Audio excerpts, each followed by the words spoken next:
Gente, tudo que Deus faz é bom. Vocês concordam? Olha a afirmação. Tudo o que Deus faz é bom. Deus não faz nada errado, nada equivocado. Deus não faz nada de ruim, Deus não faz nada de mal.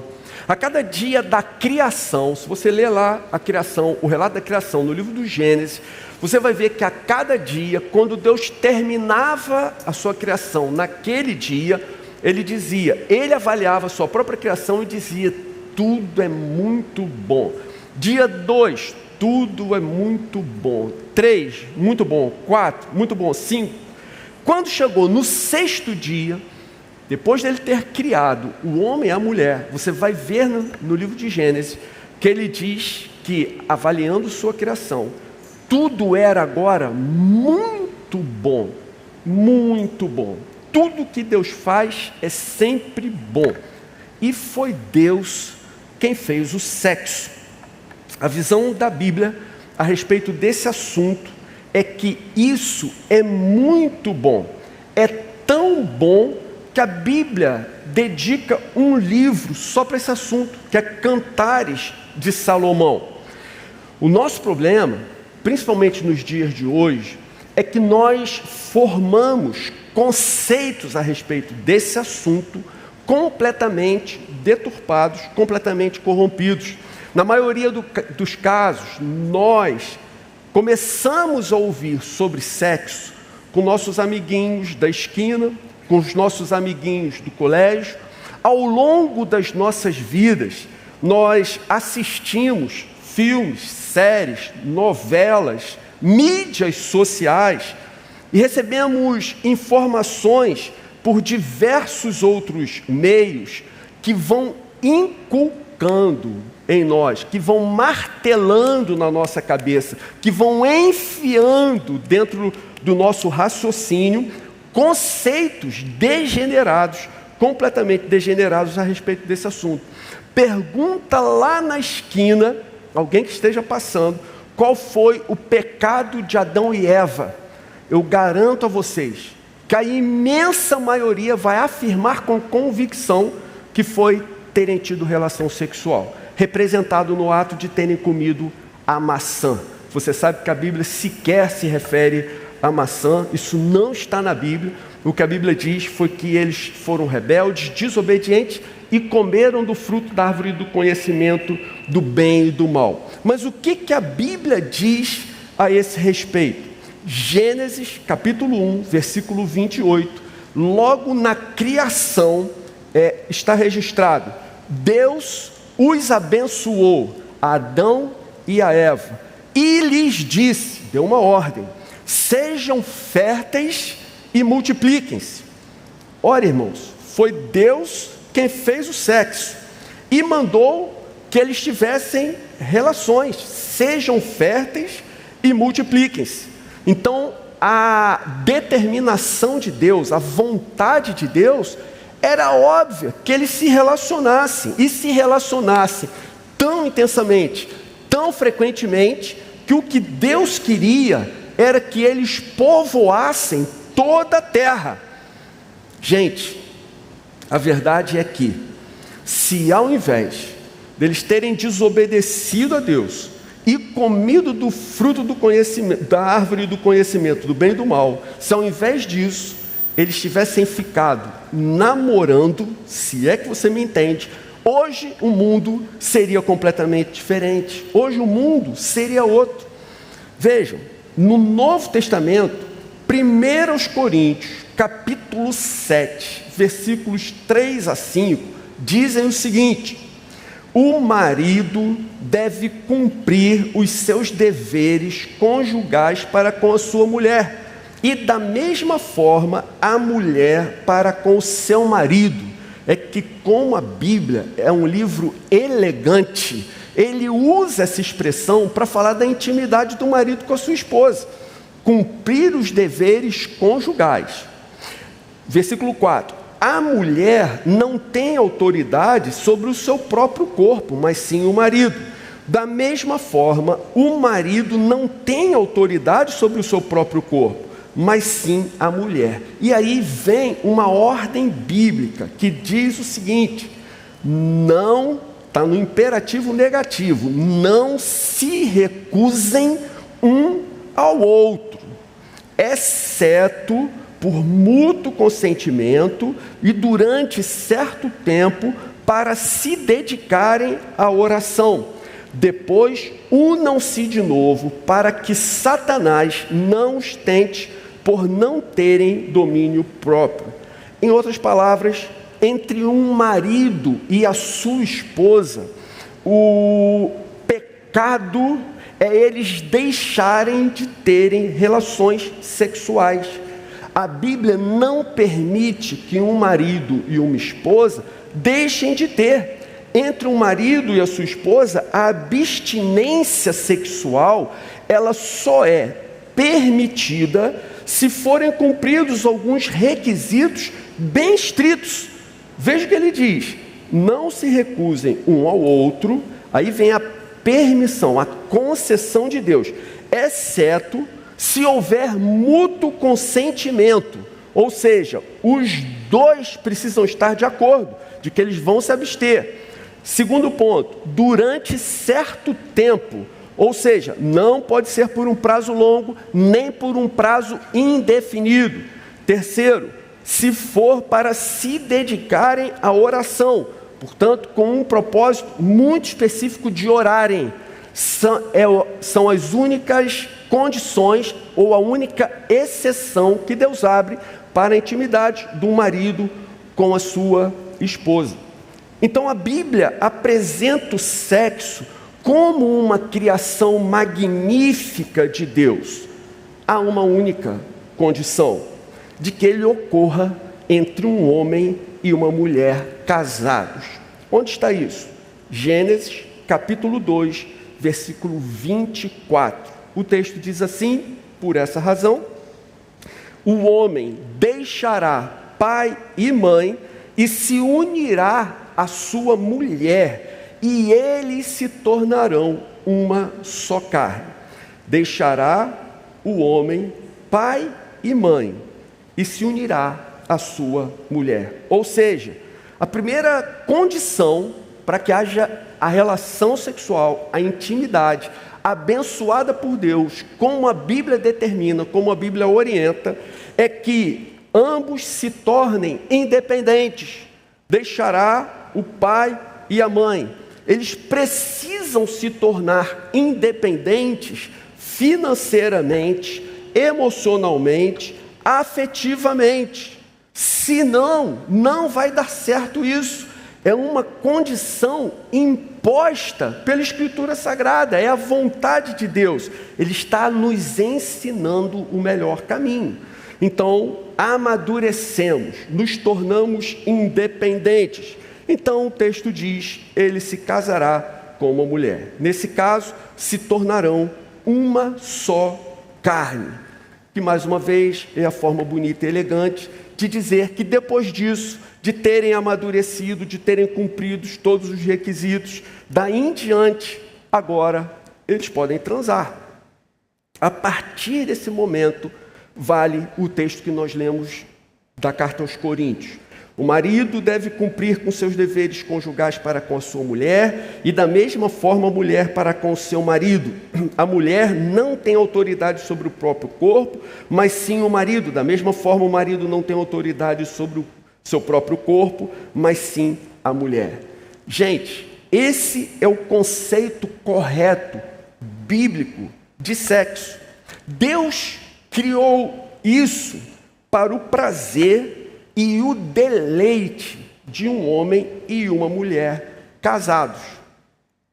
Acontece que com a queda, toda a criação foi afetada. Quando o homem se rebelou contra Deus, a sua natureza se corrompeu. E ele passou a buscar prazeres em toda forma de relações sexuais ilícitas. Para muitos, o sexo foi entronizado no coração, tomando até mesmo o lugar de Deus. E essa é a verdade dos dias de hoje. A sociedade está tão imersa em sexo que ela o apresenta como uma condição necessária para que as pessoas sejam felizes, para que as pessoas sejam plenas. Mas o que são essas relações sexuais ilícitas? Irmãos, relações sexuais ilícitas são todas as formas de relacionamento sexual que não sejam entre um homem e uma mulher casados. Vamos lá.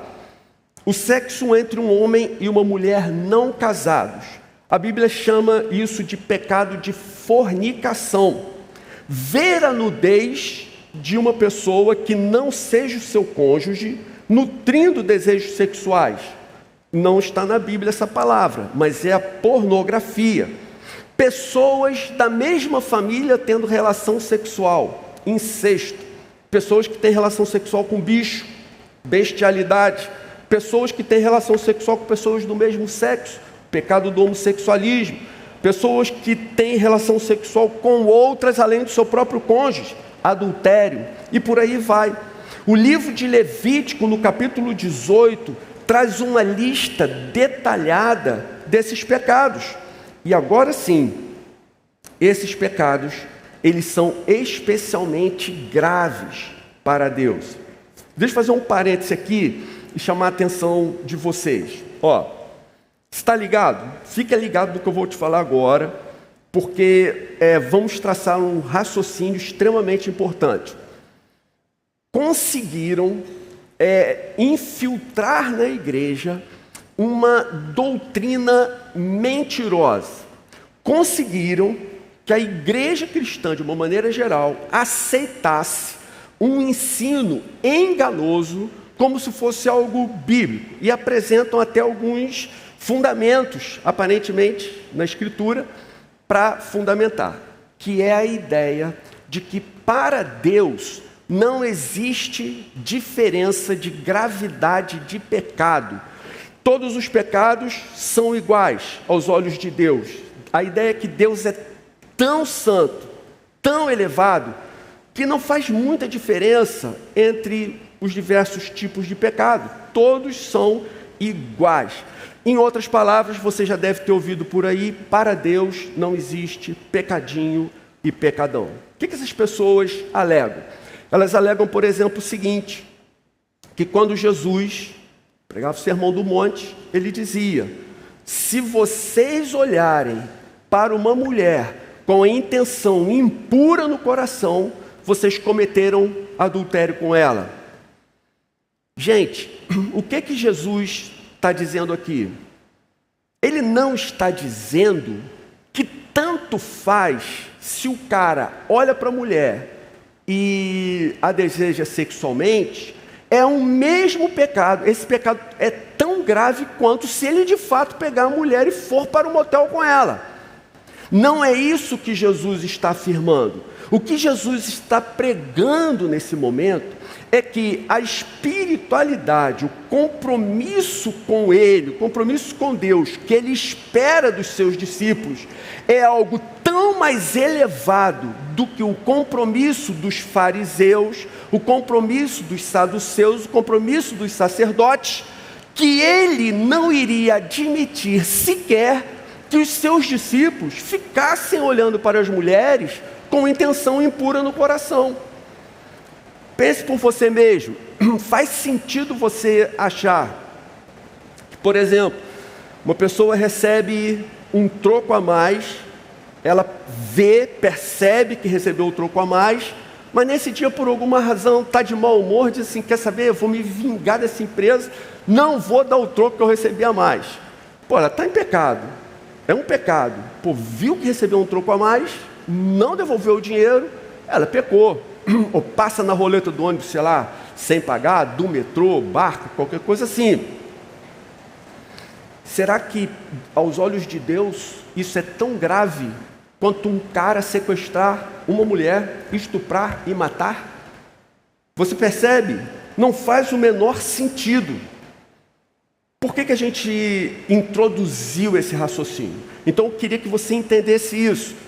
Aos olhos de Deus, segundo a Escritura Sagrada, existem pecados que são mais graves do que o outro. Vejam,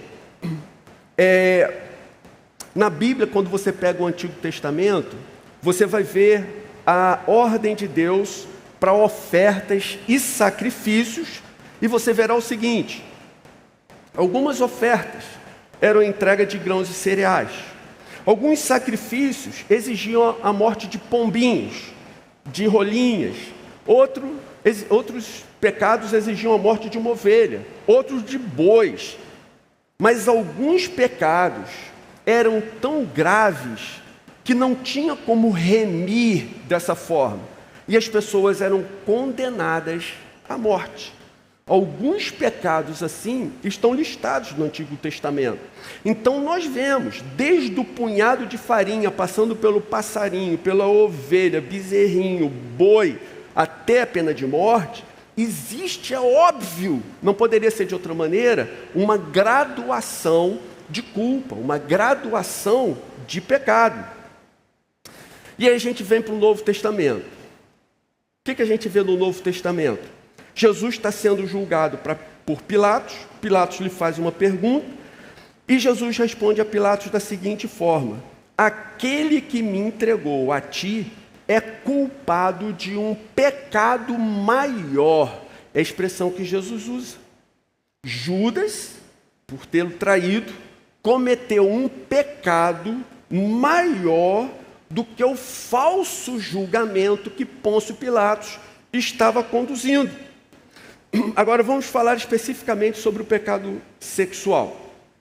Veja, no Novo Testamento, qual é o símbolo, a simbologia da nova aliança determinada por Jesus? Quem quer ser discípulo de Jesus, qual é o primeiro passo? O que precisa fazer? Batizar-se, ser batizado.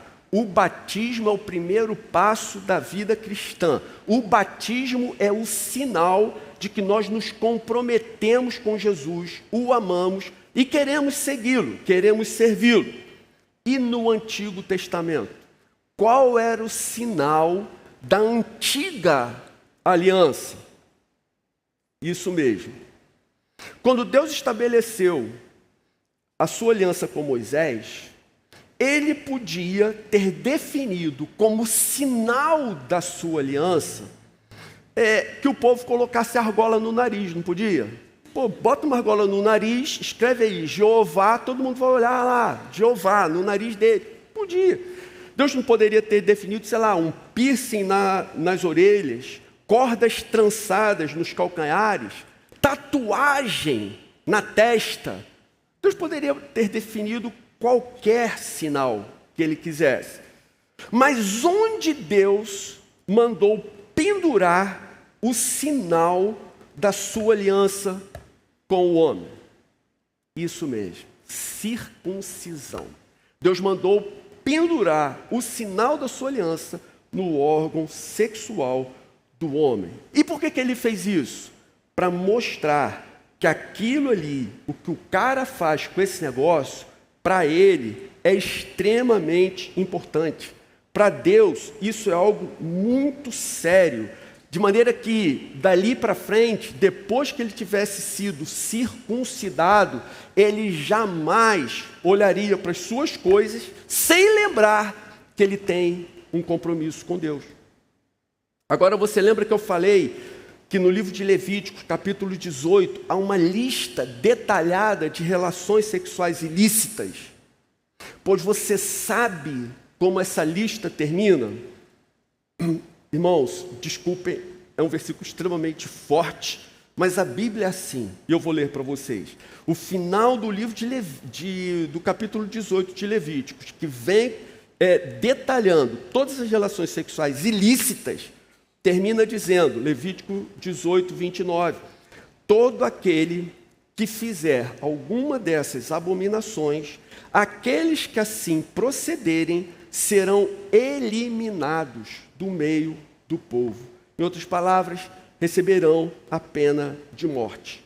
Os pecados sexuais, no Antigo Testamento, eles não podiam ser compensados com oferta de cereais, com sacrifício de um animal.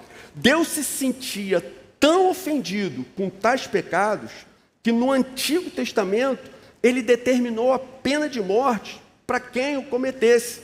Irmãos, pelo amor de Deus, entendam, eu não estou dizendo aqui como uma fala extremamente infeliz de um pastor meses atrás, falou, pena de morte para homossexuais e tal. É óbvio que não é isso que eu estou falando, que eu quero mostrar, inclusive não estou especificando o pecado de homossexualismo ou qualquer coisa nesse sentido, mas, de uma maneira geral, os pecados sexuais, eles são vistos por Deus como algo extremamente grave. E aí talvez você esteja pensando assim, como muita gente argumenta, mas isso aí é Antigo Testamento. Agora a gente vive um tempo diferente, vivemos na nova aliança, dispensação da graça. Mas será que Deus continua considerando esses pecados graves? Ou ele mudou de ideia? Ou, quem sabe, aconteceu algo no caminho? Essa é a verdade. Jesus morreu pelos nossos pecados. Sabe por que ninguém mais deve ser condenado à pena de morte por pecar? Porque Jesus já morreu na cruz. Ele, quando morreu, ele pagou o preço dos nossos pecados. Então, hoje, essas penas não estão mais em vigor. Mas o que vemos no Novo Testamento? Irmãos, olha o que vai acontecer lá no Novo Testamento. A igreja está sendo plantada, o evangelho está sendo pregado, e não apenas judeus se convertem ao evangelho, à mensagem de Jesus, mas gentios, que são pessoas que não eram judias, também ouvem a mensagem e se convertem. Isso gera agora uma crise teológica no coração daqueles discípulos, dos apóstolos. Eles foram surpreendidos com isso, achavam a princípio que a salvação era apenas, tão somente para os judeus. Mas e agora que os gentios se converteram? Será que nós precisamos ensinar todo o Antigo Testamento para eles, para que eles se tornem primeiro judeus, e aí sim vivam a mensagem do Evangelho, recebam a mensagem do Evangelho e se tornem cristãos? Vocês estão entendendo a crise que aqueles homens passaram logo no início da igreja, quando ela estava sendo plantada? Então, os discípulos se reúnem em Jerusalém, discutem, debatem, e sob a direção poderosa do Espírito Santo, eles chegam a uma conclusão. Atos, capítulo 15, esse texto é extremamente importante, versículos 19 e 20. Vejam, são os discípulos, os apóstolos reunidos, e eles falam sob a direção do Espírito Santo. Nós discutimos esse assunto e chegamos a uma conclusão. Então, o que eles concluem? Eles dizem, não devemos pôr dificuldades aos gentios que estão se convertendo a Deus. Então, irmãos, sobretudo irmãos, aqui irmãos mesmo, homens, imaginem se a gente tivesse que obedecer à lei. Imaginem se a gente, nessa fase da vida, tivesse que se circuncidar. Então, essa notícia, irmão, é para você glorificar de pé. Você não precisa se circuncidar para você se tornar cristão.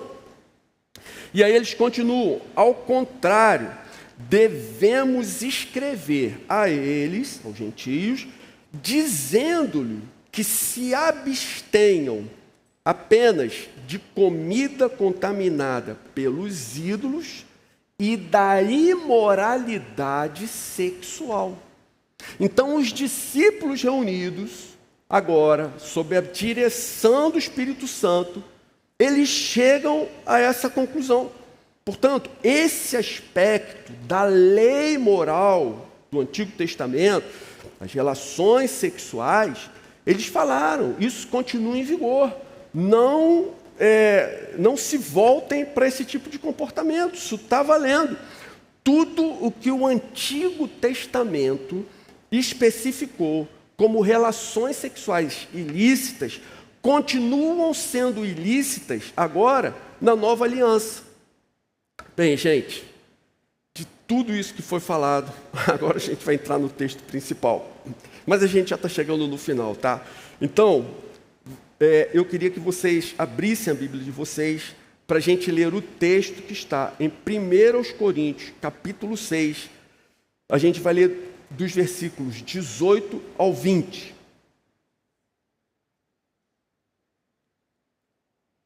Eu gostaria muito que você guardasse esse texto no seu coração. Ele é muito prático, muito importante, e ele pode livrar a sua vida de muitas tragédias. 1 Coríntios 6, 18 a 20 diz assim, versículo 18: Fujam da imoralidade sexual. Todos os outros pecados que alguém comete, fora do corpo os comete. Mas quem peca sexualmente, peca contra o seu próprio corpo. Acaso não sabem que o corpo de vocês é santuário do Espírito Santo que habita em vocês, que lhes foi dado por Deus e que vocês não são de vocês mesmos? Vocês foram comprados por alto preço. Portanto, glorifiquem a Deus com seu próprio corpo. Vejam que interessante. A ordem bíblica é: fujam da imoralidade sexual. Fujam da imoralidade sexual. Não tentem resistir a ela. Vocês não conseguirão. Resistam ao diabo. Enfrentem Satanás. Mas quanto às relações, quanto às tentações sexuais, a ordem bíblica é: fujam. Deus sabe que se nós tentarmos resistir, nós teremos que lutar contra o nosso próprio inimigo, a nossa velha natureza que se recusa a morrer dentro de nós. Esse velho inimigo, tantas vezes, ele se mostra tão mais forte que o novo homem que nasceu com o nosso novo nascimento em Cristo. Então, por isso, porque Deus nos conhece, porque Deus sabe quem somos, Ele fala: não tentem resistir, não vai dar certo isso, vai dar ruim, fujam, saiam correndo, saiam de perto, porque se vocês caírem nesses pecados, gente, o estrago na vida de vocês será muito grande. E aí vamos lá, por que eu devo levar muito a sério a advertência bíblica para fugir da imoralidade sexual? Por que eu devo estar atento a essa passagem, considerá-la intensamente, levá-la muito a sério no meu coração? Em primeiro lugar, porque quem peca sexualmente profana o templo onde Deus habita. 1 Coríntios 6,19: acaso não sabem que o corpo de vocês é santuário do Espírito Santo que habita em vocês, que lhes foi dado por Deus e que vocês não são de vocês mesmos? Vejam, isso aqui, gente, vocês estão entendendo, não tem nada a ver com religião. Isso aqui não tem nada a ver com filosofias. Isso aqui não tem nada a ver com moralismo.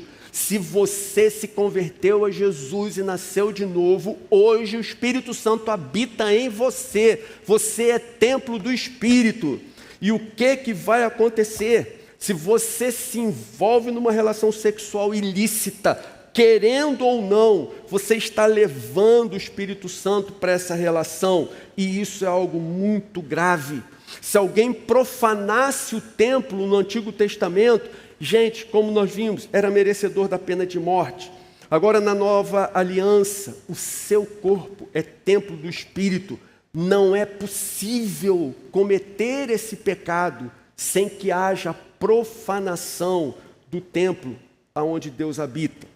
Segundo lugar, deveríamos levar essa advertência bíblica muito a sério, porque de Deus não se zomba. De Deus não se zomba. Gálatas 6, versículos 7 e 8 diz: não se deixem enganar. de Deus não se zomba, pois o que o homem semear, isso também colherá. Quem semeia para a sua carne, da carne colherá destruição. Gente, quando alguém parte deliberadamente para o pecado, imediatamente deixa de contar com a bênção de Deus, com o cuidado de Deus, com a proteção de Deus. Fala sério, você acha que Deus ajudaria você a pecar? Você acha que Deus ajudaria você a ocultar o seu pecado? Você acha que Deus impediria que seu pecado lhe trouxesse consequências, depois de tantas advertências que Ele fez através de sua palavra e ao seu próprio coração? Se você o desobedece, se você se rebela, se você escolhe pecar, você está sozinho, por sua conta e risco. Não conte com a participação de Deus para te proteger, te guardar, te livrar do mal, enquanto você está vivendo deliberadamente em pecado. Ele avisou, a consequência do pecado é a morte. Então, Ele trará o seu pecado à luz.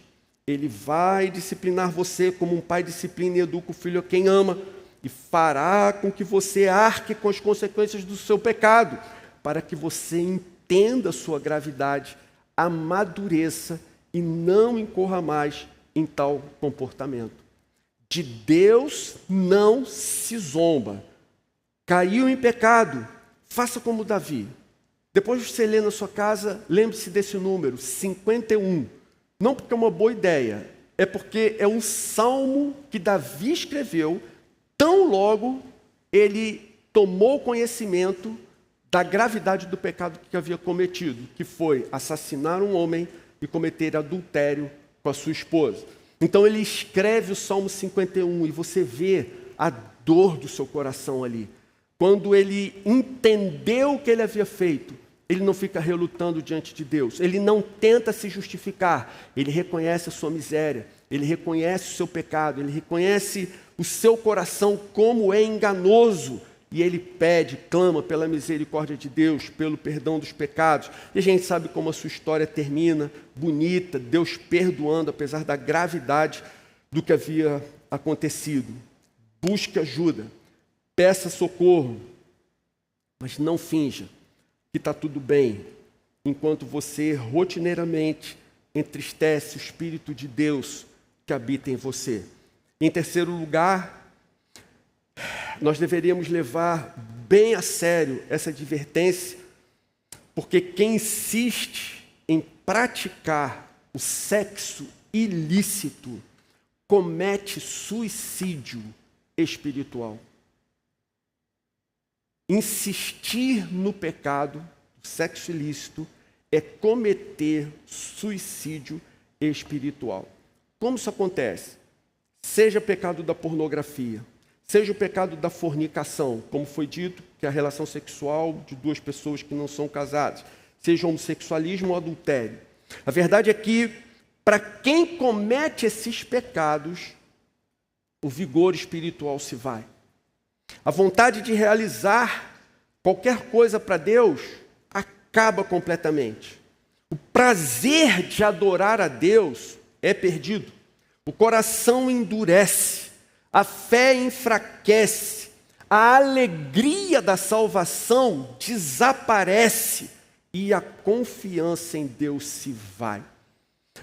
O profeta Ezequiel, ele tem uma visão tremenda, que ele relata no seu livro, profeta Ezequiel, capítulo 47, em que ele vê um rio imenso, caudaloso, fluindo do trono de Deus.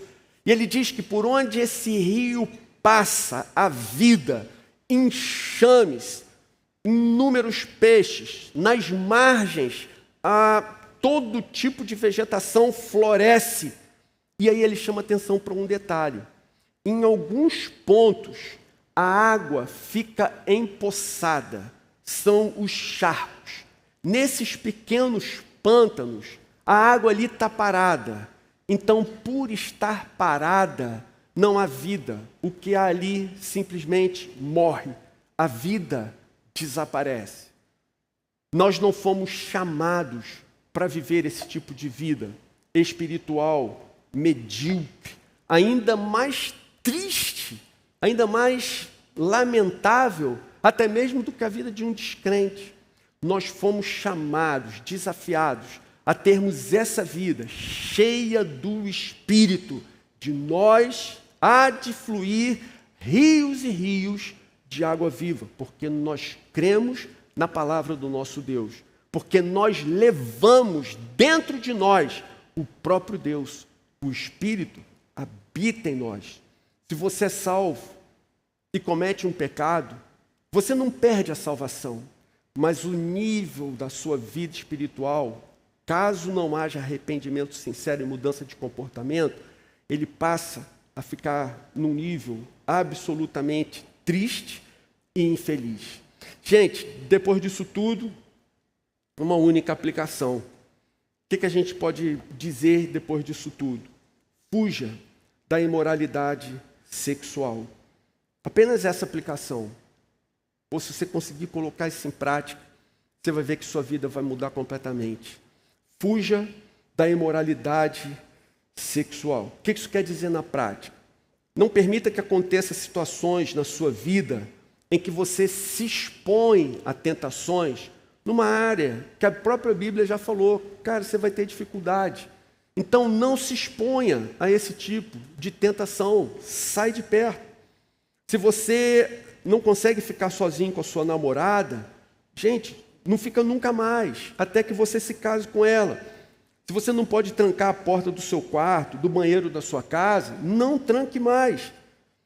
Se você não consegue ter um celular sem cair em tentação, gente, sério, lembre-se do que Jesus ensinou. Mateus 5,29, se o teu olho direito fizer pecar, arranque-o, lance-o fora. É melhor perder uma parte do seu corpo do que ser todo ele lançado no inferno. É melhor você lançar fora um celular e se passar por uma pessoa primitiva, retrógrada, jurássica, do que tendo um celular, você ir com ele para o inferno. Se no momento em que você for tentado, você conseguir contemplar a face de Jesus na cruz, humilhado, escarnecido, ultrajado, sem pecado, entregando a sua vida por amor a você, você verá que a sua tentação vai acabar na hora. Mas não se exponha a ela. Fuja da imoralidade sexual. Conclusão. Gente, olha que coisa importante. Os limites instituídos por Deus, na sua palavra, não são, irmãos, não são para nos privar de prazeres e de alegria. Não foi para isso que Deus instituiu limites na palavra, para nós. Mas esses limites foram colocados, eles são, na verdade, diretrizes para nos livrar da tristeza, da vergonha e da morte. Quando Paulo fala que precisamos fugir da imoralidade sexual, ele nos lembra da cruz. Vocês foram comprados por alto preço. Portanto, glorifiquem a Deus com seu corpo. Está vendo? Não há razão para você ter uma autoestima baixa. Não há razão para você se considerar pior do que ninguém. O que a Bíblia afirma é que você foi comprado por um alto preço. Deus te ama. Deus te achou, te escolheu, te selou. Ora, se Deus te ama, o que você tem que provar para as outras pessoas? Você não tem que provar mais nada. Apenas glorifique a Deus com seu próprio corpo. Custamos muito caro para Deus. Não pertencemos mais a nós mesmos. E uma vez que somos de Cristo, os nossos corpos pertencem a Ele. Então, use seu corpo todo para a glória de Deus. Você pode dizer amém? Senhor, inculca essa palavra no nosso coração. Ajuda-nos a vivermos essa realidade. É difícil, Senhor. Nos dias atuais, quando o sexo ilícito é guindado à posição de Deus, adorado pela sociedade, visto como essencial para que a vida seja plena e feliz. Senhor, em meio a essa luta terrível, fortalece o nosso coração, fortalece a nossa fé, ajuda-nos a vivermos de maneira vitoriosa, a usarmos os nossos corpos, eles todos, Senhor, para honra e glória do Teu santo nome. E que, caminhando assim, através de nós, o Senhor possa irradiar a Tua luz e que possamos exalar o bom perfume de Cristo. É difícil, Senhor, mas para o Senhor nada absolutamente é impossível. Então opera isso em nossas vidas, Senhor. Opera isso. Fortalece agora essa área em nossas vidas. Nós te pedimos assim, agradecemos em nome de Jesus. Amém.